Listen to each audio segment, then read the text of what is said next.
मैं थोड़ा वो समझदार समझता था राहुल गांधी को कि भाई आउट ऑफ इंडिया से पढ़ा हुआ है, ऑक्सफोर्ड यूनिवर्सिटी में पढ़ा हुआ व्यक्ति है, समझदार होगा। पर मुझे कोई समझदारी वाली बात दिखी नहीं। एक इतनी मुख्य बात जो चुनाव से संबंधित है, फर्जी वोटर लिस्ट से संबंधित है, भारत के हिंदी भाषी लोगों से संबंधित है, उस बात को ये व्यक्ति अंग्रेजी में बोल रहा है। कौन? The other thing that was surprising to us was that for the first time in Haryana's electoral history ever, postal votes were different than the actual voting.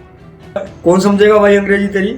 Bihar में पढ़े लिखे लोग हैं, मैं ये नहीं कह रहा कि पढ़े लिखे नहीं है, पर ज्यादातर आबादी वहाँ की जो है या तो भोजपुरी समझती है, अवधी समझती है, या फिर जो राजभाषा है हिंदी हमारी उसे समझती है। अरे मेरे भाई, कम से कम इसे हिंदी में बोल देते भाषण को। मैं अपने चैनल पे चलाना चाह रहा था राहुल गांधी की वीडियो को, चलाऊं क्या भाई? चलो मुझे तो समझ में आ गई, और मेरे सारे दर्शकों को समझ में आई इस बात की क्या गारंटी है? तो मैं तो अपने दर्शकों का अपमान नहीं करना चाहता, मैं कोई ऐसा कंटेंट नहीं डालना चाह रहा था कि वो अंग्रेजी में हो और मेरे दर्शकों को समझ में ना आए, और मेरे सारे दर्शकों को समझ में ना आए ये भी मैं नहीं कह रहा। मेरे काफी दर्शक ऐसे हैं जो बहुत बेहतर पढ़े लिखे हैं, पर जनता की आवाज तो जनता की भाषा में ही जनता तक पहुंचानी चाहिए ना। इस हाइड्रोजन बम में राहुल गांधी ने शायद बहुत कुछ छुपाया है या छुपाने की कोशिश कर रहे हैं, और बस पन्ने लहराए,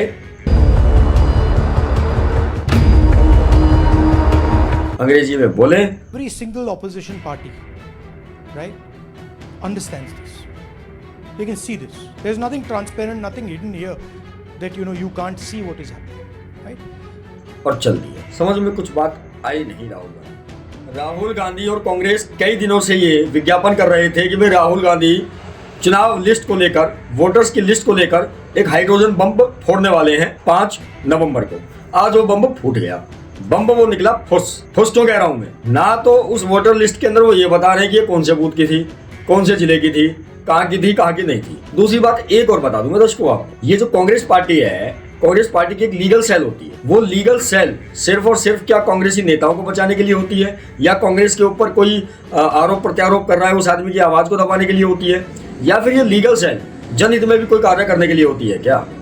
जब चुनावों की बात आती है तो ये रिट पिटीशन लगाते हुए नजर आते हैं, पर हरियाणा के अंदर जब कोई घोटाला होता है, उस घोटाले की जांच करवाने के लिए या संभावित घोटाले में आरोपियों को सजा दिलवाने के लिए ये लोग रिट पिटीशन नहीं लगाते। क्यों भैया?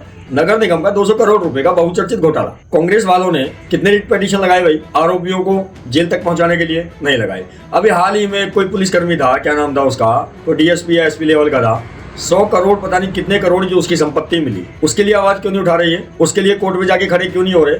मोटी मोटी बात यह है कि चाहे कांग्रेस हो, चाहे बीजेपी हो, चाहे ये हो, चाहे वो, जब इन्हें अपनी सत्ता का डर दिखता है तो इन्हें कोर्ट का रास्ता भी दिख जाता है, इन्हें सोशल मीडिया भी दिख जाता है, सोशल मीडिया पर अपनी बातें कहते हुए नजर आते हैं, इन्हें हरियाणा की छोटी से छोटी कमी, चाहे वो वोटर लिस्ट से संबंधित हो या कोई और कमी हो, वो भी दिख जाती है, क्योंकि उसे उजागर करके कहीं ना कहीं ये अपनी सत्ता को बचाने की कोशिश कर रहे होते हैं, या फिर अपनी सत्ता को दोबारा से हासिल करने की कोशिश कर रही हो। ये कोई कांग्रेस या बीजेपी के लिए नहीं कह रहा, वो जितनी भी राजनीतिक पार्टियां हैं। अब रह गई बेचारी जनता। जनता के मुद्दों को कितनी पार्टियां कोर्ट तक लेके जाती हैं, शायद आपको एक भी पार्टी आपके जहन में याद नहीं आएगी। मोटी मोटी बात यह है कि जनता का कोई है नहीं। राष्ट्रीय पार्टी जितनी भी है जनता को गुमराह करने की पूरी कोशिश करती हैं, और ये बातें जग जाहिर है, विदित है, उजागर है। इनका काम सिर्फ और सिर्फ अपनी सत्ता बचाने का है।